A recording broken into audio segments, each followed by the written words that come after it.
প্রিয় শিক্ষার্থীরা, তোমরা সবাই কেমন আছো? তোমাদের সবাইকে হাসিব ইংলিশ একাডেমি থেকে আবারও স্বাগতম। আজকে আমি খুব সিম্পল একটা টপিক নিয়ে তোমাদের সামনে হাজির হয়েছি, যে টপিকটি দেখতে অত্যন্ত সিম্পল, কিন্তু এই টপিকটি রাইট ফর্ম অফ ভার্বস এই টপিকটির ক্ষেত্রে খুব বেশি কাজে লাগে।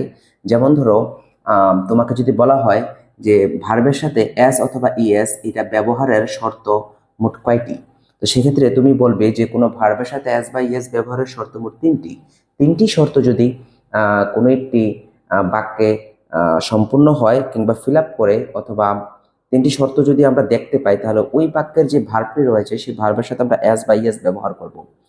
এর মধ্যে প্রথম শর্তটি হচ্ছে যে সাবজেক্টটি থার্ড পারসন হতে হবে।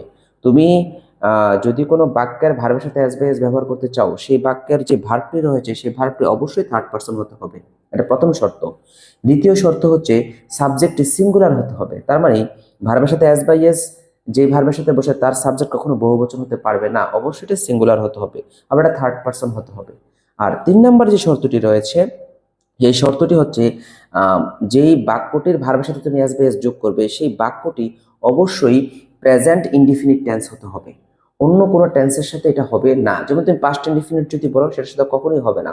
তোমাকে অবশ্যই প্রেজেন্ট ইনডিফিনিট ভার্বের সাথে, বা যে বাক্যটা প্রেজেন্ট ইনডিফিনিট সেটার সাথে অ্যাজ বা ইয়েস যোগ করতে হবে। তার মানে তোমরা খুব সহজেই বুঝতে পেরেছো যে যদি তুমি কোনো ভার্বের সাথে অ্যাজ বা ইয়েস যোগ করতে চাও, তাহলে তোমাকে অবশ্যই শর্ত তিনটি ফিল আপ করতে হবে। আর একটা যদি কম হয়, সেই বাক্যের ভার্বের সাথে অ্যাজ বা ইয়েস যোগ করা যাবে না। শর্ত তিনগুলো কি কি আমি আবারও রিপিট করছি। শর্ত তিনটি হচ্ছে বাক্যের সাবজেক্ট হতে হবে থার্ড পারসন, বাক্যের সাবজেক্ট হতে হবে সিঙ্গুলার, এবং বাক্যটি হতে হবে অবশ্যই প্রেজেন্ট ইনডিফিনিট টেন্স।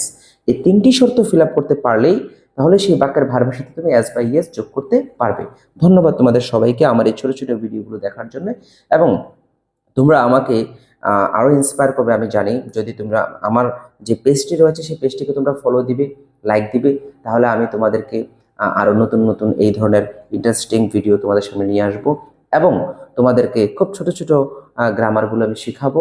ধন্যবাদ তোমাদের সবাইকে।